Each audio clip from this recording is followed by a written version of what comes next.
Hello friends, welcome back on my YouTube channel unwritten love story. कहानी start करते हैं। एक न्यू मॉर्निंग दिखाया जाता है। सूरज की धूप फ्रीन के अपार्टमेंट में आती है। फ्रीन अपने कमरे के दरवाजा खोलकर बाहर आती है, आंखें मलते हुए। उसने जो देखा उसे देखकर वह पल भर के लिए डर जाती है।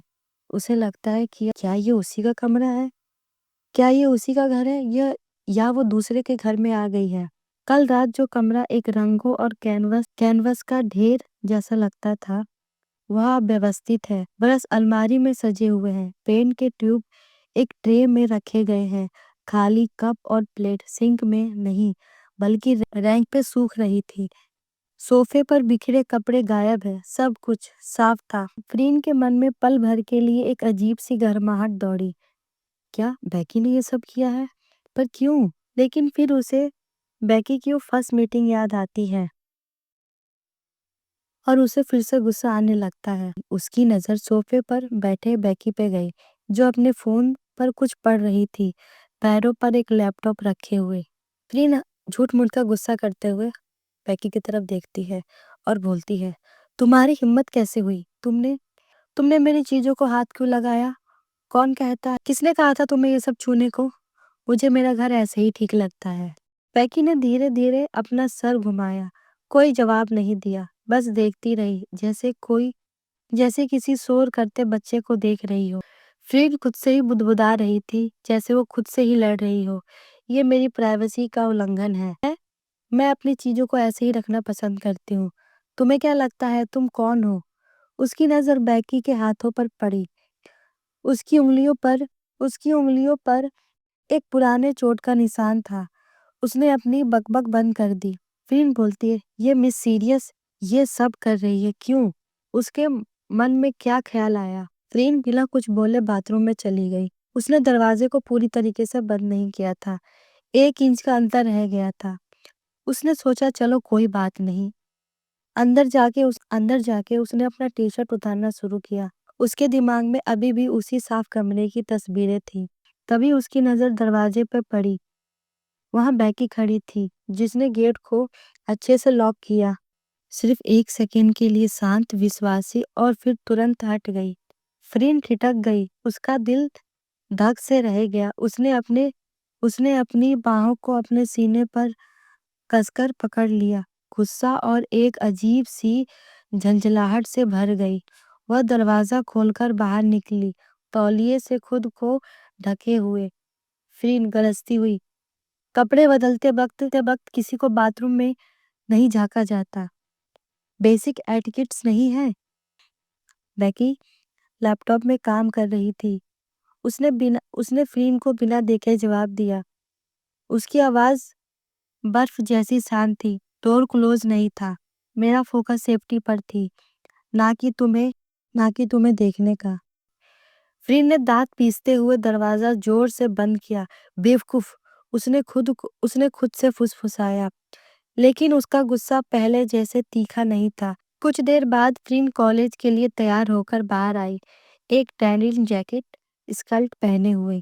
बैगी तुरंत उठकर खड़ी हुई, अपनी स्टैंडर्ड ब्लैक जीन्स और टी शर्ट पहने विद ब्लैक जैकेट।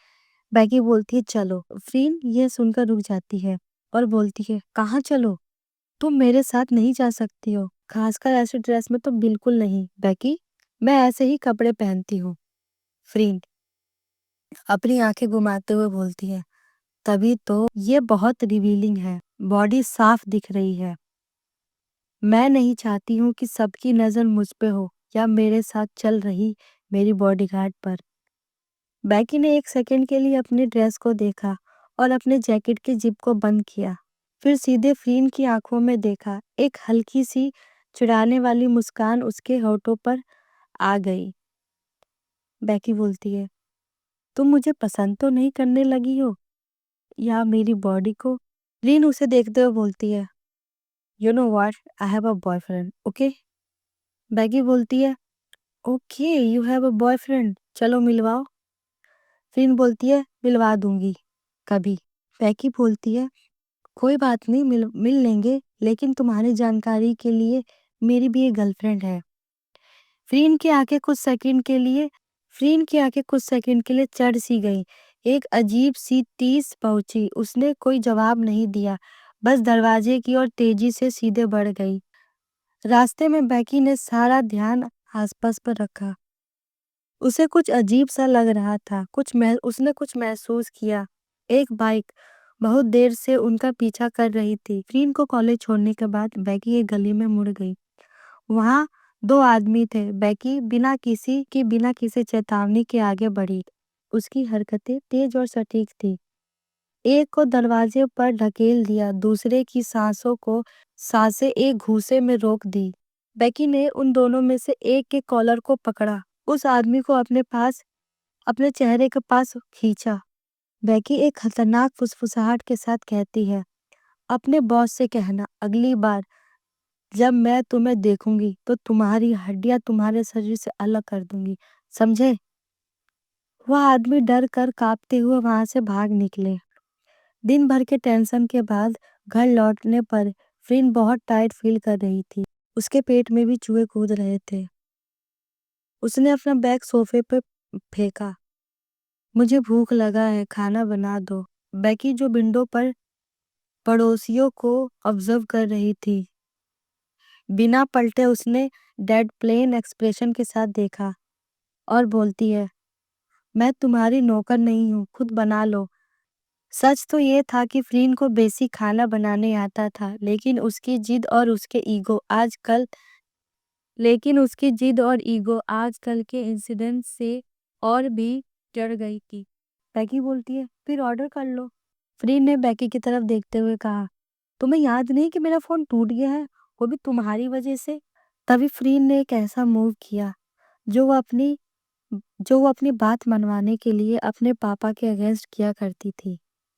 वो अपनी आंखों को बड़ी करती है और अपने बॉटम लिप्स को थोड़ा सा बाहर निकालकर बोलती है, बहुत ही पेटी वे में बोलती है, मुझे भूख लगी है, और अपनी आंखें झपकाती है। बैकी उसे घूरती है। उसके जॉ उसके जॉ के मसल टाइट हो जाते हैं। वह एक लंबे को स्ट्रगल करती नजर आई। वह अपनी प्रिंसिपल के बीच फंस गई थी। वो बोलती है, ओके फाइन, कल न्यू फोन ले लेना। तब फ्रिन बोलती है, ले लूंगी जब मेरी एक पेंटिंग बिक जाएगी।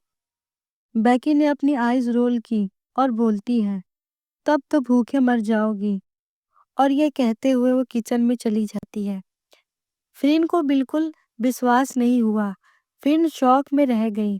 क्या क्या वो खाना बनाएगी अब?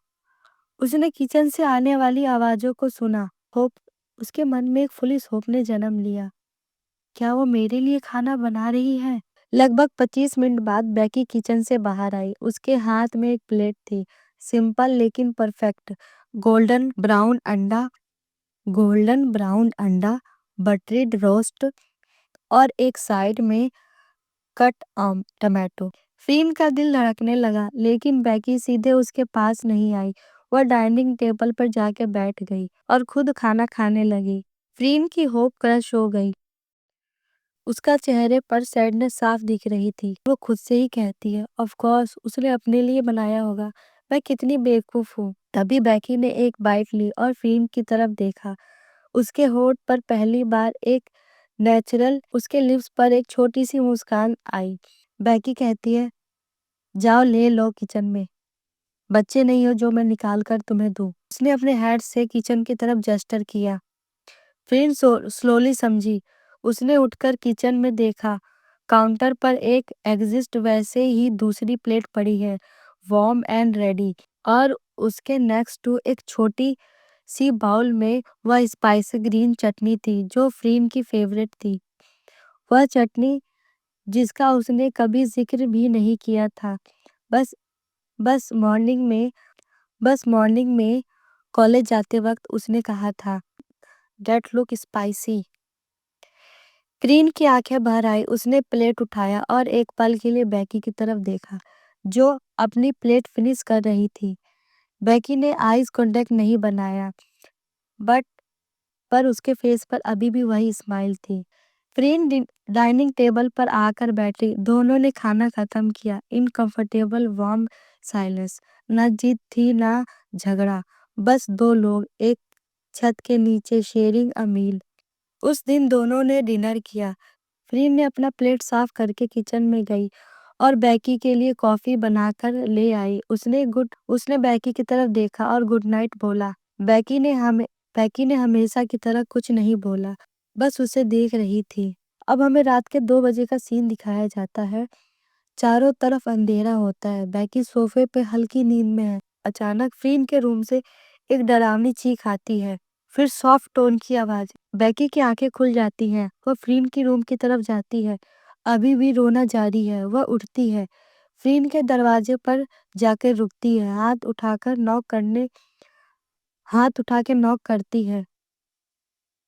और यहीं पे ये एपिसोड की एंडिंग होगी। देखते हैं कि नेक्स्ट एपिसोड में क्या होगा। जब तक के लिए आपको ये वीडियो अच्छी लगे तो प्लीज़ प्लीज़ प्लीज़ मेरे वीडियो को लाइक करें। कोई नया हो तो प्लीज़ आई रिक्वेस्ट मेरे चैनल को सब्सक्राइब करें। अपना ख्याल रखें। मैं आपसे मिलती हूँ एक नई वीडियो में। तब तक के लिए बाय बाय।